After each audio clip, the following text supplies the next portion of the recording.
जय श्री राम दोस्तों। आज का टॉपिक है ऊतक। बायोलॉजी सब्जेक्ट का टॉपिक है। पूरा पॉइंट्स है हमारे पास। चलिए हम मिलते हैं।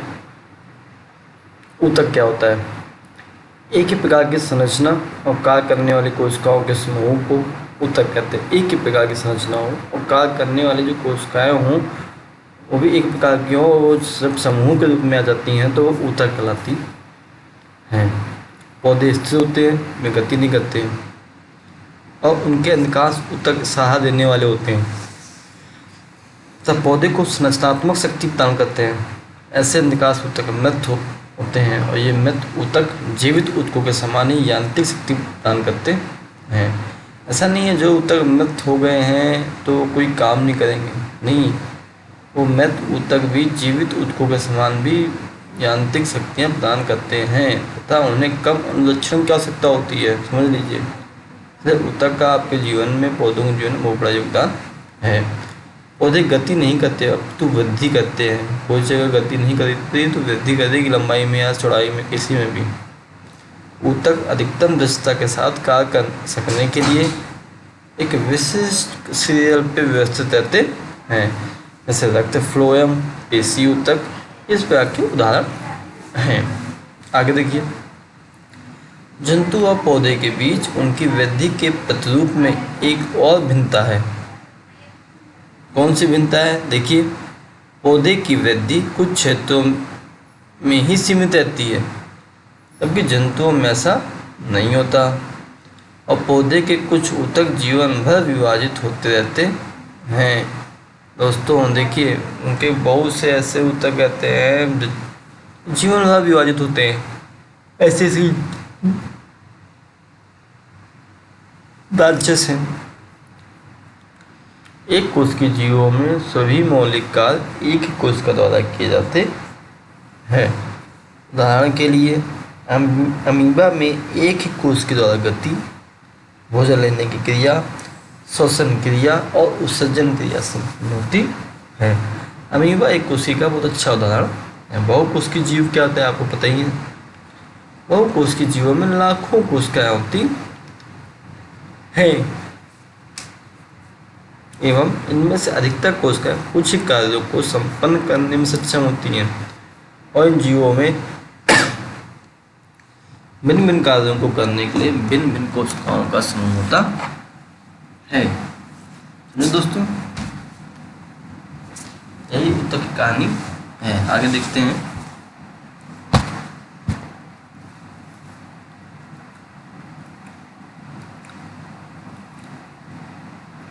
इन जीवों में विभिन्न कार्य करने बहुकोशिकीय जीवों में सम विभाजन होता है और शरीर के अंदर ऐसी कोशिकाएं जो एक ही तरह के कार्य करने में अध्यक्ष होती हैं सदैव एक समूह में रहती हैं। यानी कि जो हाथ पकड़ रही कोशिकाएं वो हाथ पकड़ने में अच्छी है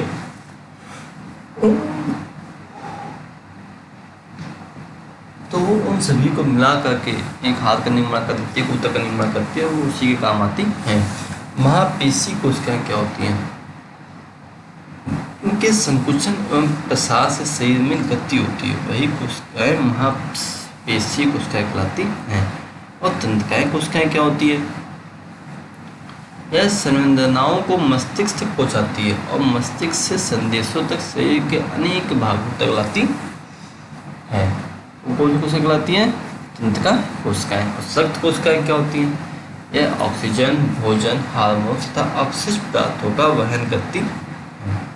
दोस्तों, ये मानव में ऊतक और कोशिकाएं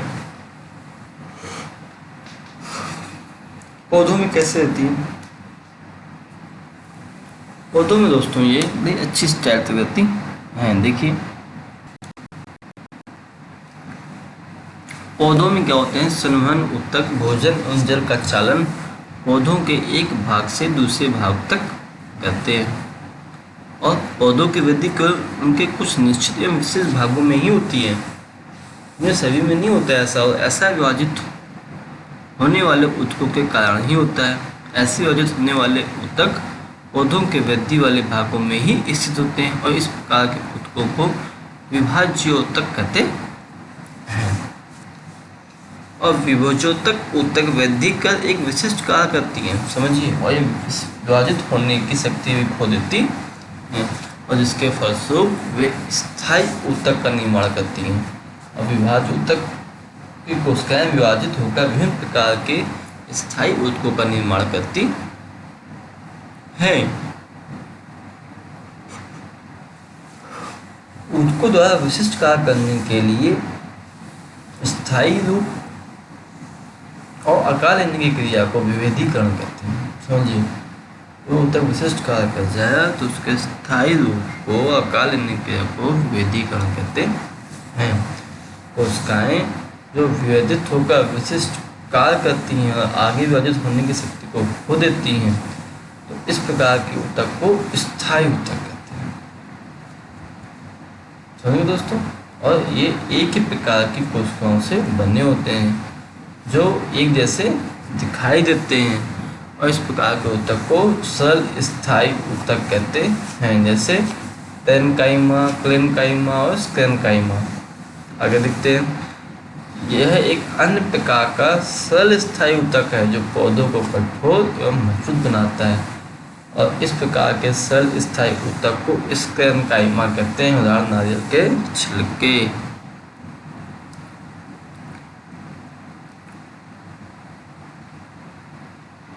और यह एक अन्य प्रकार के सरल स्थायी ऊतक जिसके कारण पौधों में लचीलापन आता है। पौधों के विभिन्न भागों में से पत्ती, तना में बिना टूटे हुए लचीलापन आता है। ऐसे ऊतक को क्लेरेन्काइमा कहते हैं, समझे। और लिग्निन कोशिकाओं को दृढ़ बनाने के लिए सीमेंट का कार्य करने वाला एक रासायनिक पदार्थ है। कोशिकाओं की सबसे बाहरी परत को एपिडर्मिस कहते हैं। सामान्यतः कोशिकाओं की एक परत की बनी होती है। शुष्क स्थानों पर मिलने वाले पौधों में एपिडर्मिस मोटी हो सकती है, दोस्तों। और क्यूटिन एक रासायनिक पदार्थ है जिसमें जल अवरोधक का गुण होता है। जो क्यूटिन होता है और उसका रासायनिक पदार्थ है जिसमें जो उसका गुण होता है वो जल अवरोधक का होता है। यह मुख्यतः स्थलीय पौधों की एपिडर्मिस में पाया जाता है। और पत्तियों के सतह बहुत छोटे छोटे छिद्र पाए जाते हैं। छोटे छिद्रों को रंध्र कहते हैं। बहुत छोटे छोटे छिद्र पाए जाते हैं पत्तियों की सतह पर, ये क्या कहलाते हैं? रंध्र कहलाते हैं। और स्टोमेटा को दो वृक्क के प्रकार की कोशिकाएं घेरे रहती हैं जिन्हें रच्छी कोशिकाएं कहते हैं। और ये कोशिकाएं वायुमंडल से गैसों का आदान प्रदान करने के लिए आवश्यक है, तभी उनका नाम क्या है? रच्छी कोशिकाएं। और जल वाष्प के रूप में जल का ह्रास होने की प्रक्रिया को वाष्पोत्सर्जन कहते हैं। जाइलेम एक संवहन ऊतक है। यह संवहन बंजर का निर्माण करता है। जाइलेम वाइका, जाइलेम पेरेन्काइमा और जाइलेम फाइबर से मिलकर बना है। जाइलेम फ्लोएम के साथ मिलकर संवहन बंजर का निर्माण करता है और पौधों को लिग्निन कोशिकाओं की उपस्थिति के कारण यांत्रिक मजबूती प्रदान करता है। आगे देखिए।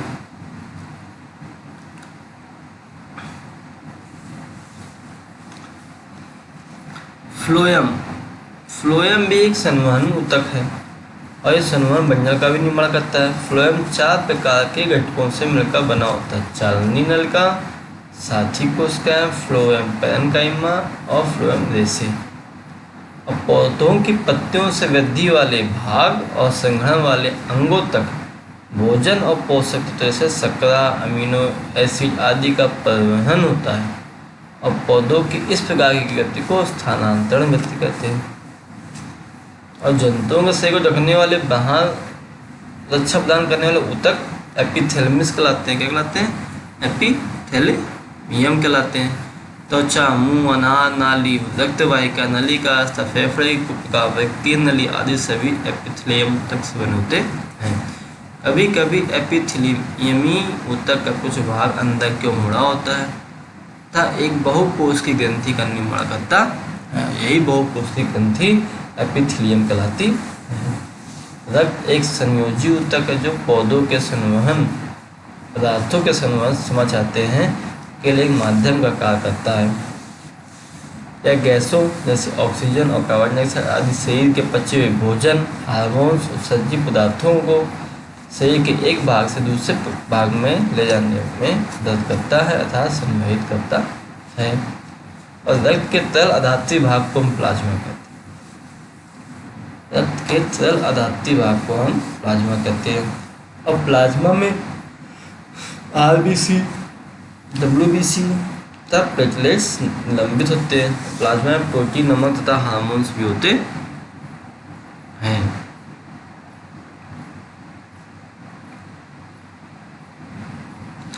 एक अन्य प्रकार का संयोजी ऊतक है जिसमें कोशिकाओं के बीच पर्याप्त स्थान होता है और इसकी ठोस आधात्य प्रोटीन और शर्करा की बनी होती है। वह स्थिर नाक, कान, कंठ, श्वास नली में भी उपस्थित होती है। हृदय पेशियाँ जीवन बस संकुचन में प्रसार करती है। याद रखिएगा ये भी अनिच्छिक होती है, इन्हें कार्डिक या हृदय पेशी कहा जाता है। दोस्तों इसका पार्ट 2 हम आपको कल आपके सामने लेकर के आएंगे। हमारे साथ आप बने रहे। धन्यवाद। जय हिंद, जय भारत।